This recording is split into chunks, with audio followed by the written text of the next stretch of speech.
Good, good morning, everybody. Morning, Nice to Rabbi. see everybody. Happy Hanukkah. Happy Hanukkah. Have you been wearing your Hanukkah tie? I haven't. I know, I know. I have not been wearing it, but I thought about wearing it yesterday, but I didn't have a chance to go home. I was at synagogue all day, so I never got home before Uncle the. Savin had a collection of ties, and one of them was Hanukkah, and I gave Rabbi No, like it's last a year, great the year tie. before, yeah. Yeah. I'll wear it for Friday nights. He was always passing them out, so he could give them to Dave, who never wears a tie. What's Vladimir probably has. I'm sure Vladimir. Well, I know David and Vlad. It's interesting, right? Because on Hanukkah, one hand is this kind of fun holiday about games and presents and you know following the general culture of the holiday time.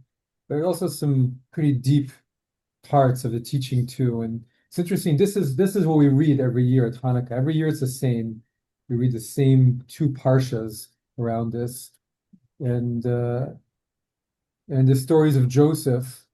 Um, and this I've been talking about it at services for the past week or two, but this amazing end to his life, right? He has this life that's like a play, right?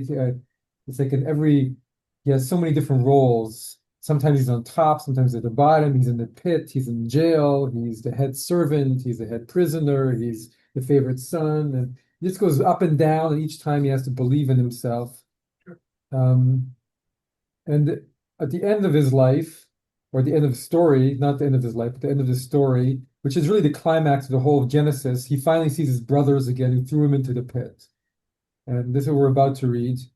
And instead of saying, "You threw me into the pit, I'm going to throw you into a pit," he says, "When you threw me into a pit, it wasn't you who did it. God made you do it because God wanted you to come down."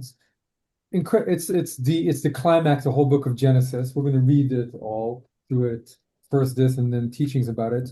And it opens up this really kind of big principle and spiritual idea that everything is from God, that everything is preordained, that everything is very, very, very difficult idea for a lot of people, but very powerful. And that's what Joseph is saying. This is, you know, for thousands of years, this is the climax of the book of Genesis.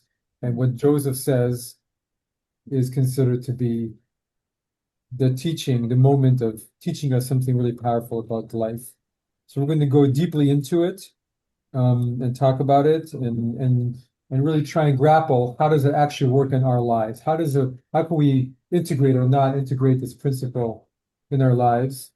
And so before we begin, Charles, I'll send it to you too, and Nancy, I'm going to send it to you too, because the Rabbi, one that was I sent didn't, there. I'm sorry, Rabbi, I didn't get it in my email. If it's just the text from the Genesis, I have that. But if it's something I more, sent you an answer. I sent you an answer to your you sent me email. an, yeah, but Yeah, you didn't include the I text with did. the answer. Oh, you I did. did. Yeah, Oh, it's attached to it.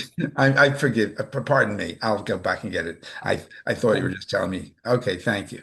No, no, it should be there. It should be I'll attached to find it. it now. I'll find it now. I have Yeah, to. yeah, Thank you. yeah. Sorry. Have the Bray sheet that you sent out. It's not the Chabad Bereshit chapter 2. It does Okay, begin with Genesis, but chapter 45.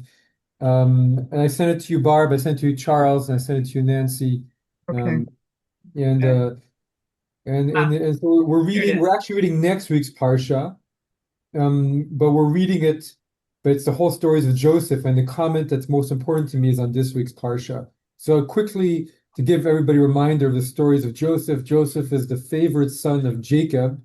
He's the son of Rachel, who was the wife that Jacob really truly loved. And so Jacob favors Joseph. And Joseph doesn't do a great job of being the favorite son because maybe he does a good job, but he takes it very seriously and thinks he's the best and tells his brothers, tells his father tattletales on his brothers, and as they say, and then he also has these dreams where his brothers are bowing down to him, and he tells his brothers about his dreams, which is probably not a recommended thing to do, and they get very upset with him. And then at a certain point, his father tries to make peace between his sons and sends Joseph to go see his other sons, which shows how little he knows about them. Because when they see him coming and there's no father to protect him, they take him and they take off his coat and they throw him naked into a pit and they kill a goat and put blood on the coat until the father has died and sell him. It's a little bit more complicated. Some of the brothers don't want to quite do it. Some wanted to kill him, some wanted to save him. But in the end, they sell him to traveling merchants who then sell him into Egypt. But God is with him, and when he's in Egypt, he's with a powerful Egyptian minister and becomes a head servant in his house. But then he's a good-looking lad, and the wife of Potiphar takes a liking to him and tries to seduce him, and he runs away from her, and so she frames him and tells her husband that he was after her, and they throw him into jail. And he's once again in, what's that? Really, it is. At the last moment, he sees. The Midrash says that at that moment he wasn't he was feeling urged to go with her, but then his father's face flashed in his mind, and he's like, "No, I shouldn't do this," and that's so he stopped himself. But he ended up in jail, and in jail, you know, I was thinking about this jail 3,000 years ago in Egypt probably wasn't too nice place to be, and so he's in jail and then ends up, but then he rises again because this is Joseph and God is with him, becomes a head servant and two powerful Egyptian ministers get into jail, and they have dreams, and he interprets the dreams, tells one, "You're going to be returning to Pharaoh's court," and the other, he says, "You're gone," and it happens that way. But the one who returns to Pharaoh's court forgets about the Hebrew prisoner who gave him his dream, and that's where our parsha starts. Joseph is languishing in the dungeon, doesn't know what's going to become of him. He thought he had a ticket out, but it didn't work out. But then the beginning of our parsha, Pharaoh has a dream and nobody can interpret it. And his ministers are like, "Oh yeah, I remember this Hebrew prisoner who's good at interpreting dreams." And then he brings Joseph, and Joseph interprets the dreams, and this is where it all becomes like a dream. It becomes a dream, right? Suddenly Pharaoh says to Joseph, "You're so smart. I'm going to make you second in command of all of Egypt." And he gives him his ring, and he gives him a beautiful Egyptian wife. And Joseph is second in command of all of Egypt for many years until the famine finally comes. And then his brothers come down from Canaan looking for food. They don't recognize him. He looks Egyptian, but he knows who they are. And so what does he do with them? So he plays with them. He pretends he doesn't recognize them. Sometimes he's nice, sometimes he's cruel. They're just in a total state about it all. And he makes them bring down Benjamin, his only full brother, down. And it's going from bad to worse until Judah approaches Joseph, who he thinks is an Egyptian lord, and says, "What are you doing?" And we're just trying to be kind to our father, and our other brother died, and somehow something about that moment breaks something in Joseph, and Joseph tells everybody to leave and starts weeping, and then we have where we are here. And so let's read here what he actually says. Yeah, he has an Egyptian wife, and his yeah, well, yeah, it was. Moses too didn't have it. Yeah, he had an Egyptian wife and his two sons, Manasseh and Ephraim. She's the daughter of one of the high priests of Egypt. So You don't want to refuse that. good shit for him. Exactly. So Joseph comes to this moment where suddenly, right, he could take revenge or he could do something else, and he picks this very, very lofty road to go, and it is. Go ahead, Alan. Okay, and Diane joined us. You may want to Okay, make her so that- okay, Diane, I'm going to send you the materials too. Because Sheila sent the wrong materials, I think. Yeah. All right, Genesis 45, 4 to 11. Then Joseph said to his brothers, "Come forward to me." And when they came forward, he said, "I am your brother Joseph, he whom you sold into Egypt. Now do not be distressed or reproach yourselves because you sold me hither. It was to save life that God sent me ahead of you. It is now 2 years that there has been famine in the land, and there are still 5 years to come, in which there shall be no yield from tilling. God has sent me ahead of you to ensure your survival on earth, and to save your lives in extraordinary deliverance. So it was not you who sent me here, but God, who made me a father to Pharaoh, lord of all his household, and ruler over the whole land of Egypt.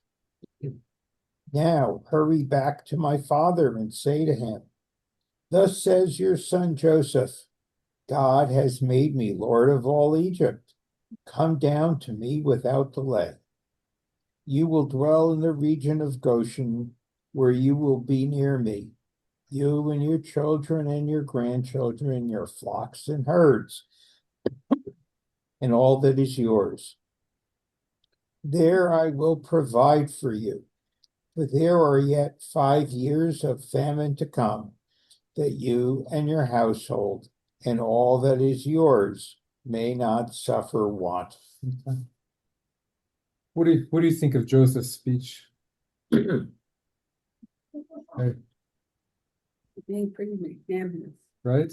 Yeah, I'm sorry, but magnanimous, Well, gracious. the whole thing about everything coming from God Yeah, is as you say, is troublesome to some Yes. people. I think that removes from them any form of choice in their lives, since at a certain higher level, yeah, things seem to have been determined. And that's an interesting thing to grapple it with. is. Yeah, It was easier to forgive the brothers. If it was all coming from God. Well, I don't know if he needed that or not. He might have needed that. But no, but the whole thing, but the whole issue of God being in charge in an eternal fashion of things that happen embedded in time. like we're just actors in the play over which, or Maybe, Uh, but it doesn't have to be that way. I mean, well, you know, I wanted to include these last two verses because you might recognize, right, the region of Goshen, right? 'Cause that's where the Jews are a few hundred years later when they're enslaved in Egypt, and so there's a sense of destiny, right? Which even Joseph doesn't know, right? He thinks he's bringing them down. He's bringing them down to escape the famine. He doesn't realize he's also bringing down the Jewish people to go into slavery, right? Um, and then to be Mhm. free in and then to the be land of freed, Israel. and then go to And then Exactly. be subjected to the Holocaust, and then to be free again And in the it's- land of Israel. But then to have October 7th happen, and That's then right. and then who Yeah, knows what's yeah. happening next, right? So So it's Oh, right.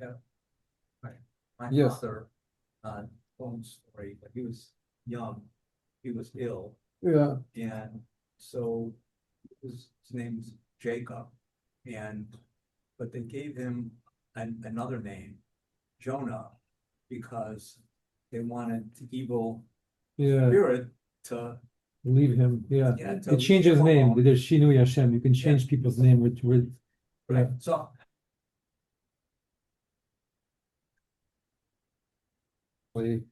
Because there's a sense of, you know, I mean, all religions grapple on the same question on some level, but there's this idea that we all have some kind of fate or destiny, and you know, we do when we say Mazal Tov, you know, Mazal is like luck, but it's also like the constellations. It's like destiny. They should have like a good destiny. It's kind of, and so it's we believe in, you know, there's like it's all written, but we also have all these things of how do you divert what's written, right? This is a high holidays, right? That if you do tshuva and you pray, and you do tzedakah, it can avert the decree. And there's all these stories in the Talmud where, you know, that mix in this idea of mazal, and so there's a story, for example, of someone who gives charity and then later opens up his bag and finds there's a poisonous snake in it.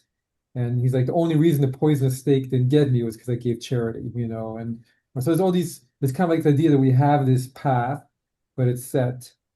I mean, if you read this, you could even say even God knew that would happen, right? But it's a very high and lofty concept.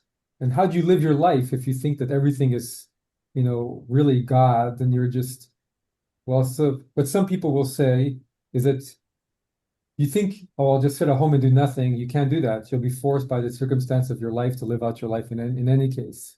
You know, whatever, even if you think everything is preordained by God, I don't have to do anything, you'll still end up doing it because that's just the nature of being a human being. And you'll just continue to act and to live and to be.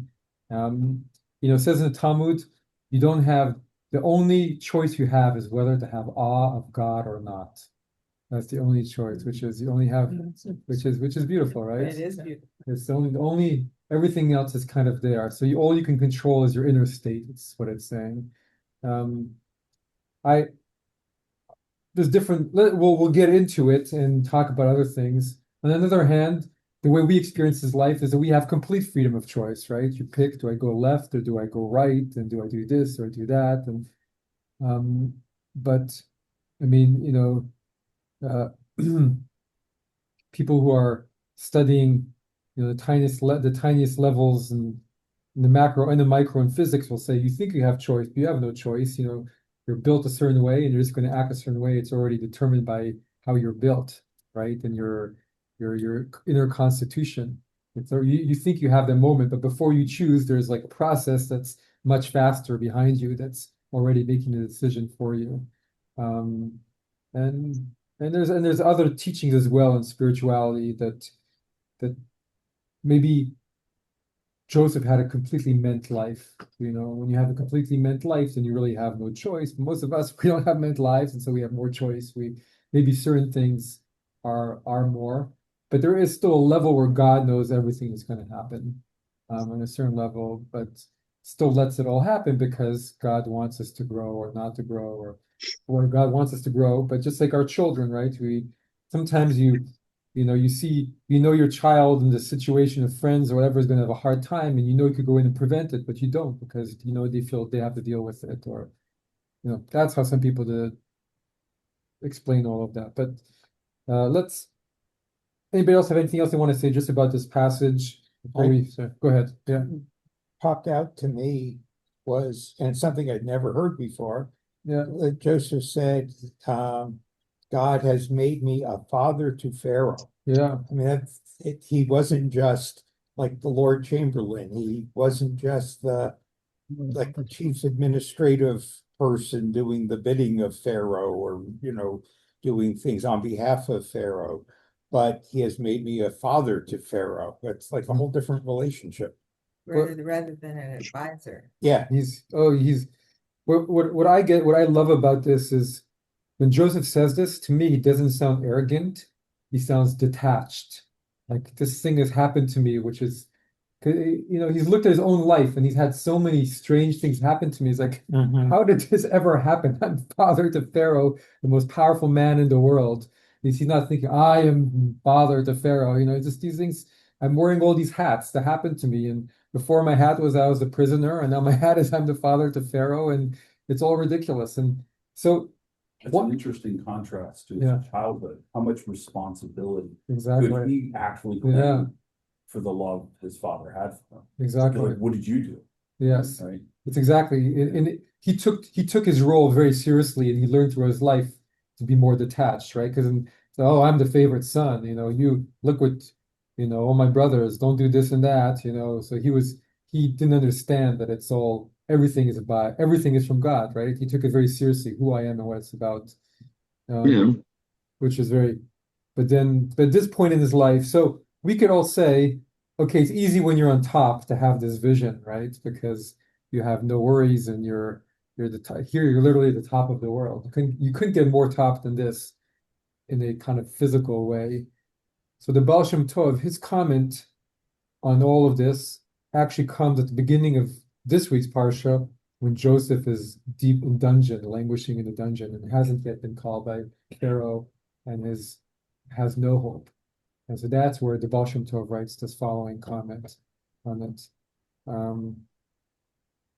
David, do you mind reading the next bit? Baal Shem Tov. Sure. Baal Shem Tov comment that every moment a person should think that everything that is in the world is filled with God. As it says in the Bible, do I not fill the heavens and the earth? And one must know that all things that are done through the thoughts and schemes of men all come from God. Even the simplest of things that are done in the world all come from divine providence. And when a person knows this secret, then he should understand that when he wants to do something, there is no difference between whether a matter is done according to his desire and whether it is not done as he desires, since everything is from God. And strength of this understanding, a person should never regret, never feel badly about something he wanted to do, but then was unable to bring it to fruition. Rather, he should have faith that it is God's will for the opposite to occur. For this matter was right before God, then he definitely would have helped the individual bring it to completion. And since the person finds that he does not have the ability to bring it to completion, certainly this matter was not according to the will of God. And therefore God did him a great good by preventing this matter from happening than if he had helped him to bring it to completion. So when Raya says, why didn't you do X? Why are you procrastinating? I can say, it was because of God. Sure. Yeah. You can, he's not saying don't, Yeah. you still have to fulfill your role, right? You've been giving in play, an act of play. So you give it your all, but then you give up the result. You don't attach yourself to the result if it happens or not. But he's not saying sit around and do nothing, but he's saying you do everything you can. And if in the end it happens or it doesn't happen, that's up to. But you have to play your role. If you've been given the role of Pharaoh's helper, you have to do everything that Pharaoh's helper wants you to do, or you're not fulfilling your role, and then you will lose your role, and then maybe that was ordained by God too. Or if you procrastinate too much, and she says, "Well, bye bye, Alan," then, or she says, "I'm really angry at you," and you're like, "Why are you angry at me?" Then she can say, "Well, that's from God too." Yeah. So But you these still have are to all play. negative things. Yes, exactly. So God is a preventer of your doing something that you would wish to do. This is the same stuff that Socrates talked about. So talked about a daimon that he had that prevented him from doing things. So it's the prevention. And the Baal Shem Tov probably feels the same way about this. Well, the metaphor I use with students, because in philosophy class you talk about determinism. Is in this context I can say, think of God as the Russian chess master, world beater, and you get to play the game. Yes. Already the game has been assigned to you, so there's a lot of fixedness to already what you're capable what your of doing, pieces, what your pieces are.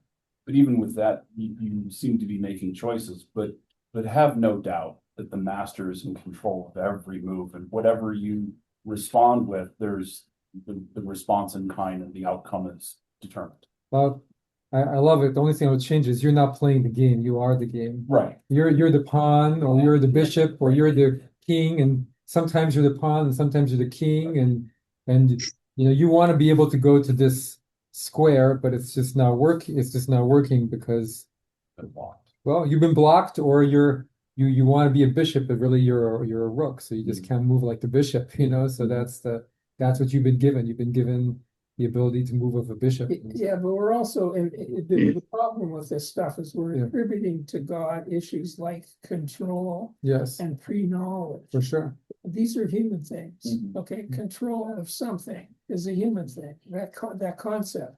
And pre-knowledge is a human thing. So, the deal is you got to stay away from that. And then you don't run into trouble because you know nothing about it. You actually know absolutely nothing, not even concepts that you can grab out of yourself and apply to it. Do you know about this? It's true. It's true. Yeah. The idea of control and of God knowledge. Well, God is beyond anything human, so the idea of how God controls the world is not the way we would control things, but we still have to understand how God interacts with us, and so we have to attribute something. But this what I love about this is this is not Joseph philosophizing out of thin air. This is his experience. He was given an experience, and he was given a moment of intuition, which, right, this is a moment of inspiration, right? This is like a breaking of all dams for him. This is a moment of him realizing something profound about his whole life. There's a moment of enlightenment, for him, where suddenly he sees something about his life and realizes, I'm not the one in control of my life.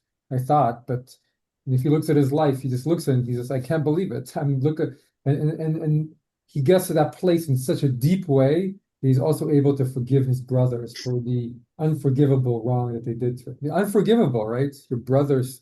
So he's able to go to this place that's so powerful that God needed all of this to happen for God's plan. And what's so powerful about us reading it is we know that that plan turns bad, but not, in the next book, right? It's like, this is a wonderful plan, we're all down here to be saved from the famine. And we know, it's a few generations down the line, there'll be a new Pharaoh who forgot who Joseph was and who enslaves the Jewish people. But then, as you were saying, but then they got freed, and then they got to go to. Then they got. And so it's what it's saying is we go through the things in our lives that we go through because they give us, I like to open it up more than this for most of us and say, okay, maybe it wasn't.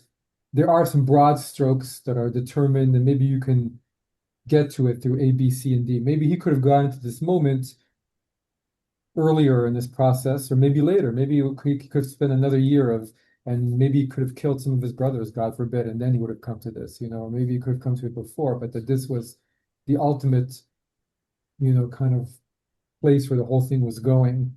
And he had this to learn, or maybe he would not have learned it. I mean, if you go to Kabbalah, right, got all these pieces are moving in a way that he definitely feels like I was not in control of whether I was thrown in the pit, and there's this beautiful moment where, when his father sends him out to see to his brothers, right, to try and make peace with them. And then in the Torah, there's a story that he meets a man. It's very rare to just have a man with no name or anything. And he says, I'm looking for my brothers. Do you know where they are? And the man goes, that way. He says exactly where they are. And the Midrash says that was the archangel Gabriel, right? Fate was just pushing him along, and the whole thing, every stage of the way was meant to be. There was something there that was happening he had a flash of what he thinks it means, why it was all to happen. That's Joseph, who knows what's in the mind of God, who knows how everything was meant to be. Modern people think this more or less like serendipity or chance. Yes. So they don't think of God being in charge. Yes. Somebody who's a very successful person. A friend of mine actually wrote a book, and he's a very successful guy, and he calls it's all serendipity. Yeah. And he's a Jewish guy, so but it's not fashionable to think that the divine is in control. Yeah. These days. So it's called serendipity. Yeah. And so chance is the big deal for modern people. That's what we worship as being the controller of our lives. Yeah. No, it's and the Buddhists also have a kind of more similar idea, but we don't like to think that there's a puppeteer, but I think that how we imagine the puppeteer is too much the way we were taught when we were in religious school, or we were 11, and there's some grandfather in the sky who is moving chess. We're literally doing that, and it's much broader, more expansive than something that we can't understand, which is what you already said at such a level. How could an ant understand how we think about planning our day? How can we understand how God would run the entire universe and kind of play? This is why Kabbalah is kind of like God Inc. It's like it's the organization of the whole thing. How does it play in? I have a question. Charles, please go ahead. Yeah, Charles and then Phil. Oh, I was just thinking about all this. How do you know serendipity isn't part of the God's plan?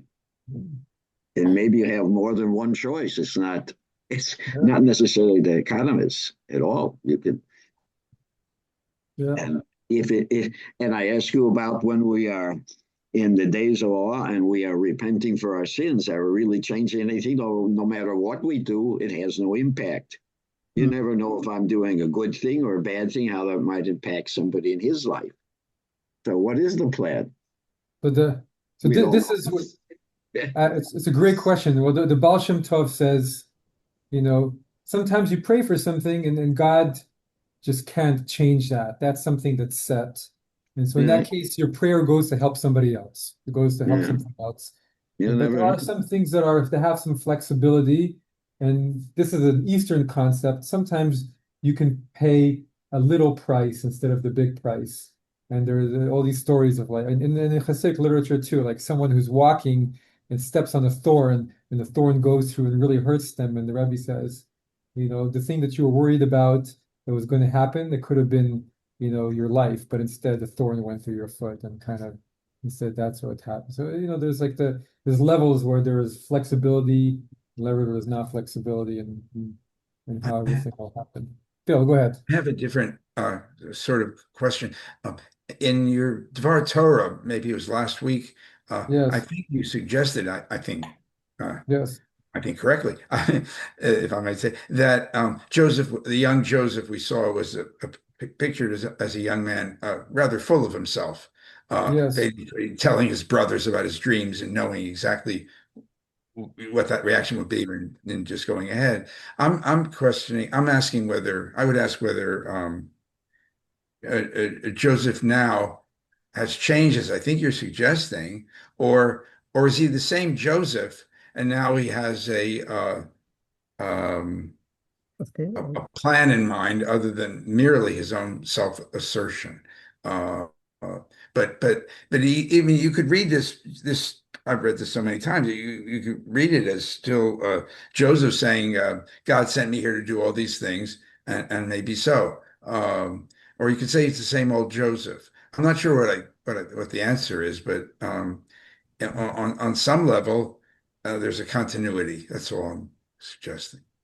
Interesting. Well, it's a bit of a cynical way to read it, but you could read it that way. But I like to read it that this is coming from genuine humility, which he's learned through the hard way. He started out as an arrogant young man, An young man. and his father pushed that too. Yeah, it wasn't But his then fault. then he ended up growing. Yeah. Which is the difference, and maybe I said this on Shabbat too. They say the difference between good literature and bad literature is in good literature, characters grow. That gives us this is what our lives are about, right? Growing.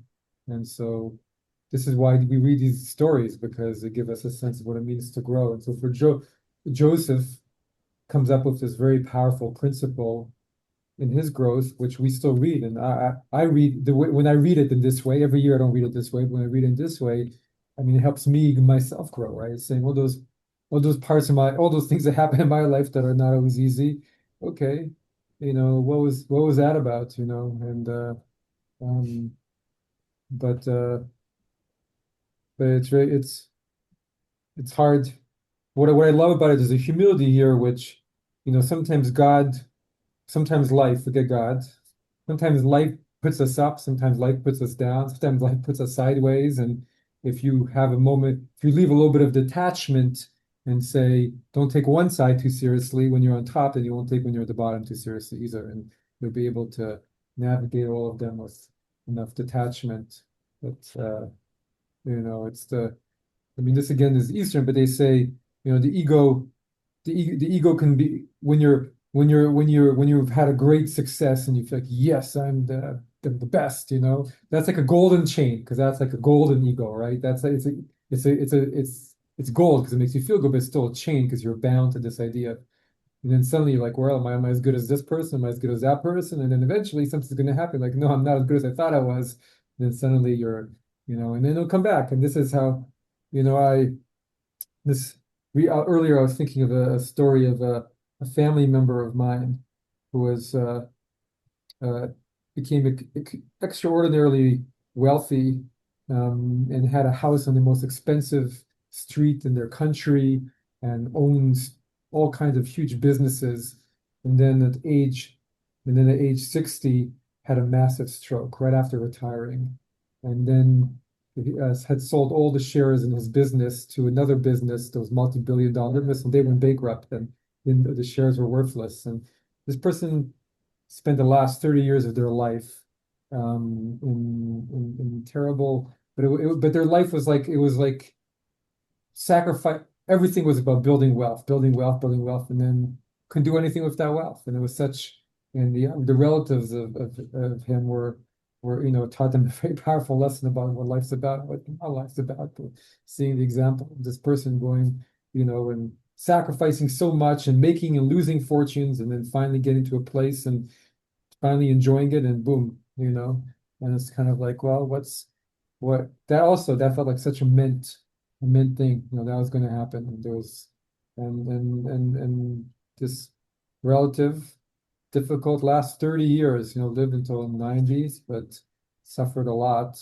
because never was able to communicate properly, and eventually second wife left him because he was getting paranoid because his stroke affected the mind, and still had enough means to really live a good life, but not able to enjoy, and a lot of difficulties. And so none of us escape it, and we all get, and this is what I was saying on Shabbat too, we all have ways where life brings us the lesson, right? And so how do you see everything, and what do you do with that? So let's go to this next bit.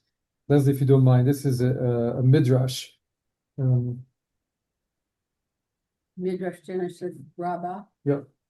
God will test the righteous, the wicked, and he who loves violence.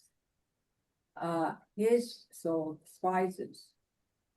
Rabbi Yonatan, yeah. Rabbi Yonatan said, 3, a flax worker, when his flax is blighted, doesn't beat it very much.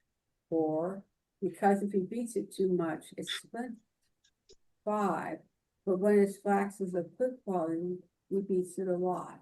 6, why? Because it improves and continues continues to improve the more he beats it. 7, thus the Holy One, blessed be he, does not test the wicked. 8, why? Because they cannot withstand the test, as it says. 9, and the wicked are banished like the sea, Isaiah 57:20. 10, and whom does he test? The righteous, as it says. 11, God will test the righteous. 12, and then it was said after these things, the wife of his master lifted up her eye. 13, and it was after these things. So after these things, that's when Abraham is tested with the Akedah, with the binding of Isaac.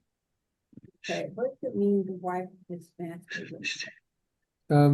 That's chapter, that's when Joseph is tested, and it was after these things, the wife of his master, the one who tries to seduce him. Okay. So it's coming, there's 2 times where it says after these things, where God tests, in a very difficult way, right? The first one is Joseph being tested with the wife of his master, and the second one, Genesis 22, is a story of the binding of Isaac. So that's when God tests Abraham and says, sacrifice your son. 14, Rabbi Yonatan said. 15, the potter, when he checks the contents of his gift, doesn't check the defective pots. 16, why? Because he doesn't get a chance to strike them once before he breaks them.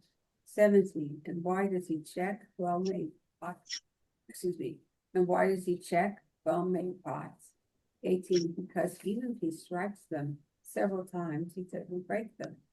19, thus the Holy One, blessed be he, does not test the wicked, but rather the righteous, as it says. 20, God will test the righteous. 21, Rabbi Elazar said. 22, and this may be compared to a householder who has 2 cows. 23, one strong and one weak. 24, upon whom we place the yoke. 25, not once the one who wishes strong.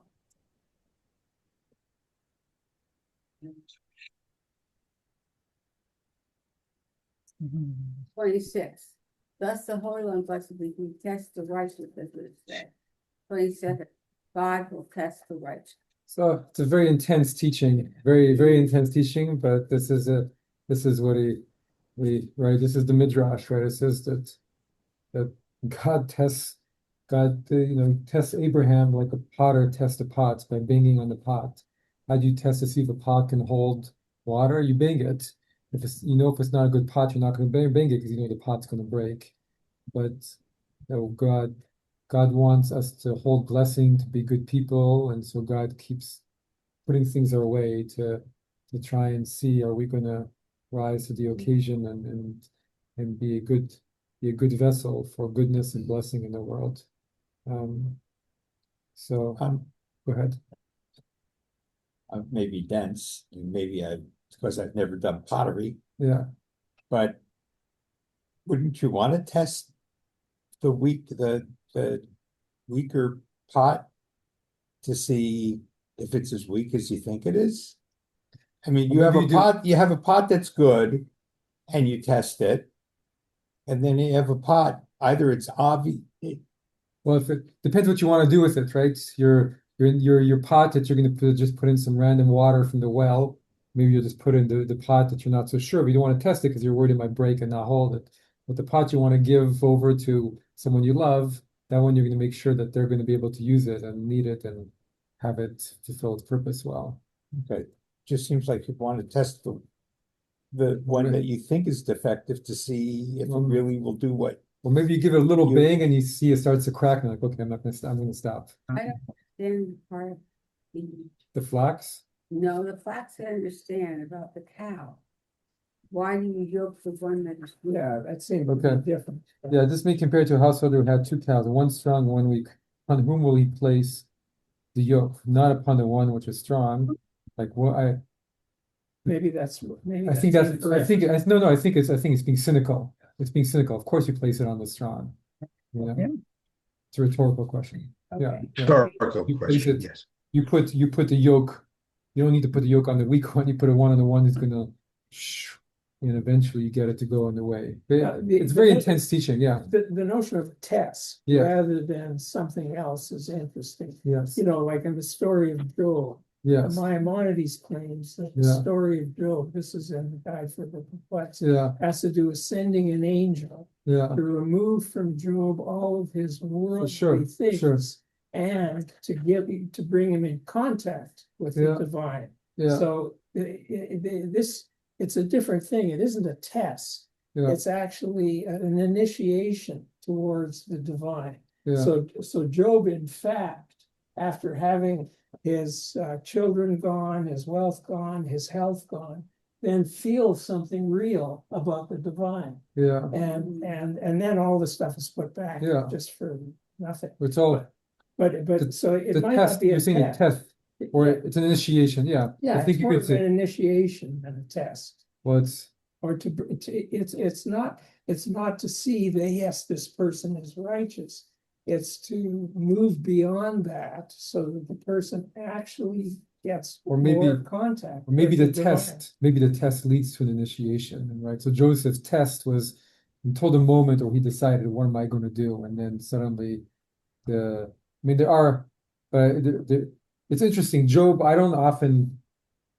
doesn't come up in my mind because I find it doesn't seem realistic to me. Oh, it's not. It's not. It's a obviously not. realistic It's story. not realistic. He but doesn't get everything and he- back. And he doesn't. He But does. these stories to me feel like They're real elements. life. But they feel like real life. Oh, these stories. These stories, Yeah, yeah. yeah, These stories sure. feel like the way Very different. the way it all works within our lives. You know, Job is like some powerful lesson happening there. Right. But for here, there's lessons, but it feels like the way we experience life and the drama of our lives and everything and how we, and so there's, for us, we also just like Joseph, we go through moments where things build to a head in our life and suddenly we're facing down something that's really intense about our own way of doing something and it's pushed into the fore or whatever. And suddenly we see it and maybe that's where the choice of, do we have awe of God? Do we say, no, I don't want to see it, or I don't want to deal with this, or I don't want to go down this road. And then we have to go through another road, or do we then, Joseph learns the lesson that God had been trying to show him maybe for his whole life. And suddenly he sees it and he's like, wow, everything comes from God, right? And so the question is, if everything comes from God, how do we go about, how does it help us get through life? Happily. What's that? There's what happens if everything comes through God and you really have an emotional insight that that's the case. Yeah. This is not just a cognitive thing. Yeah. You actually feel You that feel in that. your bones. Yeah. Yeah, you're set. You're incredibly powerful. Yeah, sure. you're set. You You can do got, anything. you got a good deal. Yeah. You probably still need to keep integrating it because you'll still be getting a few more knocks on your pot, but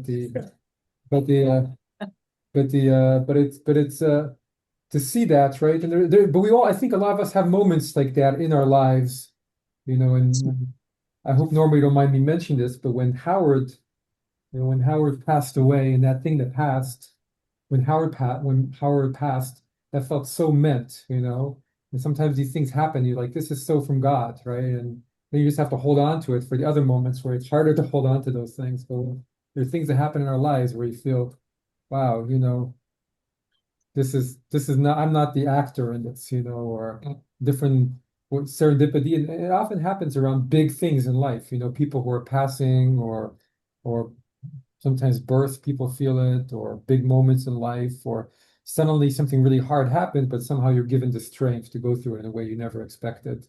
And yeah. Yeah. Can I posit an allegory to this I'm sorry. discussion?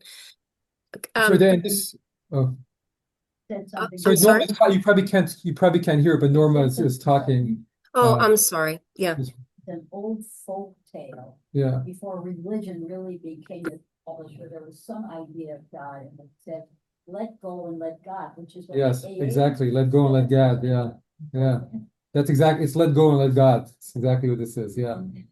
If you're grieving, okay, they understand that, but let God take care of that. You don't Yes. have to do it all by yourself. Beautiful. So Norma was saying that she was given a book about grieving, and in the book it said, you don't have to do it by yourself. God is grieving with you. Let go, let God. Let God in, basically. I thought that was so tied into what I do, my clients for. Wow. Yeah. Exactly. Kind of. I mean, it's very hard to do, right? And like the moment when you have moments where it feels that way, the more you can hold on to it, integrate it, and make it part of your being, the more if you can, then there's moments like it feels like for Joseph, this is a watershed moment in his life where this is from this moment on, his life changes, right? And I think one of the reasons we also love these stories is that they give us hope that we can have these watershed moments that, that can transform us.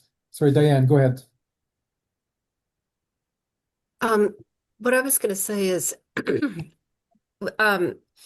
what this discussion is reminding me of is I'm in physical therapy right now for my hand. And interestingly enough, one of the things they say, speaking about the strong and the weak thing, is that before you can start strengthening something, you have to get rid of the weakness in it. Specifically like pain. You have to get rid of pain before the muscles and the ligaments are going to respond to physical therapy. And once you get rid of those, then you can strengthen the part of the body that you need to strengthen and solve the problem. And I think allegorically, that's, at least in my mind, it's easier to understand the concept of the weak pots versus the strong pots, because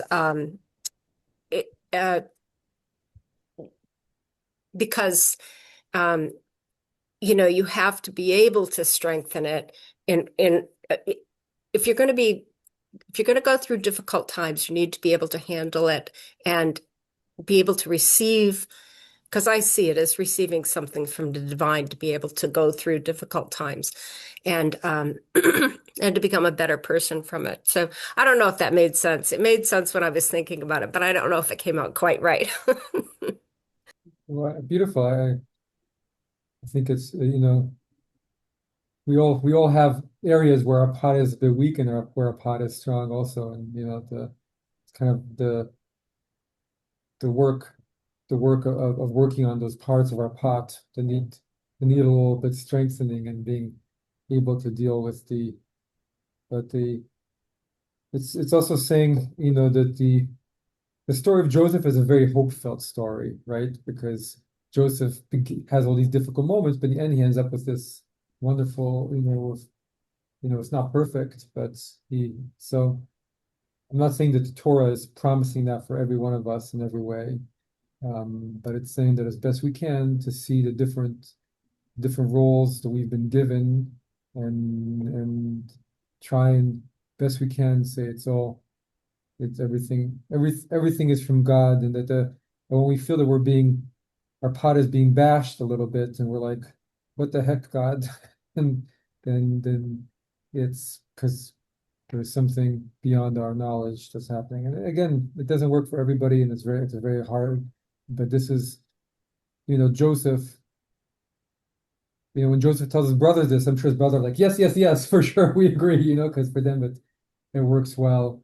But it was, a moment of grace of Joseph to be able to forgive what they did, and to say what he was saying, even the fact that now I'm above you is God's grace, right? That's the biggest, right? So he's saying, I'm not really above you. The only reason I'm above you is all from God, and the reason that you threw me in the pit is from God. And so there's an equality to all of it, right? We're all just souls going through our roles in life, and nobody's better. Even though I'm second in command to Egypt, I'm no better than you, because I'm playing my role and you're playing your role, and God wanted us to go down to Egypt, so that's what we're happening. And so that's what's amazing about this moment, is that he's not only saying you didn't throw me in the pit, but he's saying I'm no better than you are. I'm nothing. I'm just another soul playing his. It's very, very, very powerful, right? How easy it would have been to still play I'm the Pharaoh's helper, and you guys are the poor Hebrews have come into my Supplicants. some of my Can I go supplicants. back to something that Yeah, please David go said ahead. earlier? Yeah, go ahead, Barbara. Because it seems like there's role and there's role in a way. So instead of, that it's not just cognitive, it's emotional. So the part of this story that really gets me is when he starts crying. And Yeah, that's the emotional. And he's also a role as a brother. He's also a role as a yeah, son. And mm, that is greater than revenge. So there's something that, which yeah, might be that letting in the grace or whatever that is. But it seems that there is this moment, and it's not just mm. because he's learned through experience, but he's responding to that innermost part that's more important than anything else.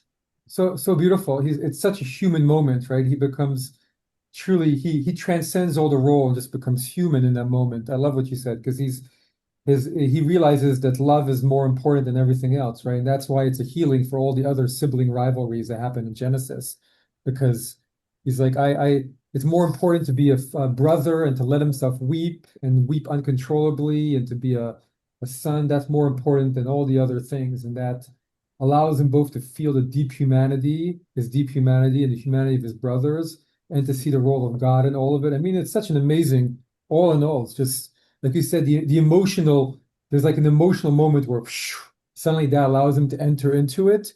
And then he has all these, like the state of mind of it is incredible, right? That somehow he's brought to through all of it. And it's, you know, it washes through all of these lifelong grudges and pains and anger and all these things that he's holding. And he's clear, he releases himself of it. I don't know what his brothers do or not, but for him at least, he has an incredible catharsis.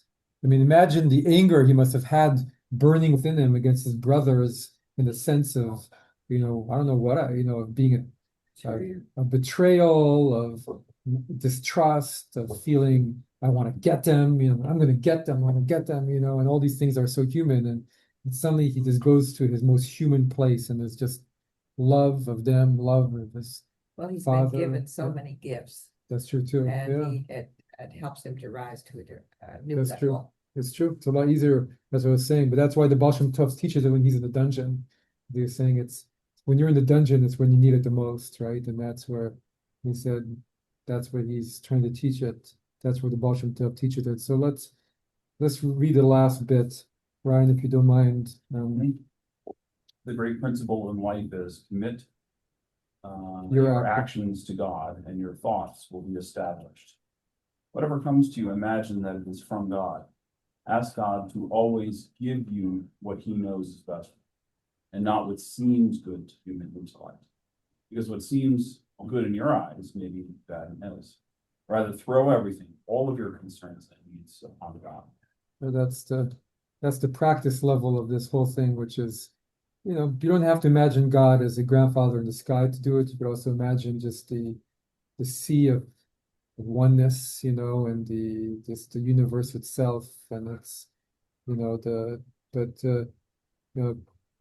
committing and throwing it all in, um, and this is why the Baal Shem Tov says the best prayer isn't to say, God, I want you to give me the new motorbike, but it's to say, do what's best in your eyes. So hard, but give it when you can reach in that place, then you're truly living with God, because there's nothing between you and God. You and the oneness, or the nothingness, or the self, or however you want to put it. But it's and so this is one of my favorite moments in the Torah, because it evokes all these things, and I find it's such an lofty but uplifting and powerful place from which to go about everything.